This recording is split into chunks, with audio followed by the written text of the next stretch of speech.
புளியம்பட்டி அருகே காந்திநகர் பகுதியில் தரைப்பாலத்தை மூழ்கடித்து சென்ற மழைநீர் வாகன ஓட்டிகள் அவதியடைந்தனர். ஈரோடு மாவட்டம் சத்தியமங்கலம் அருகே உள்ளது புளியம்பட்டி. அவிநாசி, சேவூர் சுற்றுவட்டார பகுதிகள் மற்றும் புளியம்பட்டியில் கடந்த 2 நாட்களாக பெய்த தொடர் மழையால் நீர்நிலை பகுதிகளில் மழைநீர் அதிகரித்து வந்த நிலையில் நேற்று இரவு 11 மணி அளவில் புளியம்பட்டிக்கு வரும் தோட்டசாலை பள்ளத்தில் மழைநீர் பெருக்கெடுத்து ஓடியது. இதனால் புளியம்பட்டி நகராட்சி காந்திநகர் பகுதியில் புஞ்சை புளியம்பட்டியிலிருந்து நம்பியூர் செல்லும் சாலையில் உள்ள தரைப்பாலத்தின் மேல் 2 மணி நேரம் மழை மூழ்கி சென்றது. இதனால் வாகன ஓட்டிகள் சாலையை கடக்க முடியாமல் சிரமமடைந்தனர்.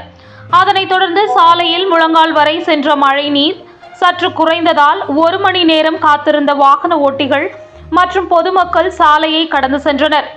இந்த பகுதியில் மிதமான மழை பெய்தாலே மழைநீர் வெளியேற வழியில்லாமல் கான்கிரீட் தொட்டிகள், சுவர்கள் தடுத்து வருவதால் மழைநீர் தரைப்பாலத்திற்கு வந்து தார் சாலையை மூழ்கி செல்கிறது எனவும், பல ஆண்டுகளாக நீர்நிலை நீரோடை பகுதிகளில் புல் புதர்கள் அகற்றி சுத்தம் செய்யவில்லை எனவும், இந்த சாதாரண மழை பெய்ததற்கே மழைநீர் சாலையில் ஓடுகிறது.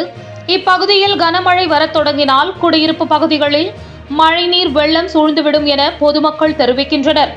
மேலும் இந்த தரைப்பாலத்தை உயர்த்தி உயர்மட்ட பாலம் கட்டித்தர வேண்டும் எனவும், குடியிருப்பு பகுதிக்குள் மழைநீர் செல்லாமல் இருக்க தடுப்பு சுவர் கட்டித்தர வேண்டும் என கோரிக்கை வைக்கின்றனர்.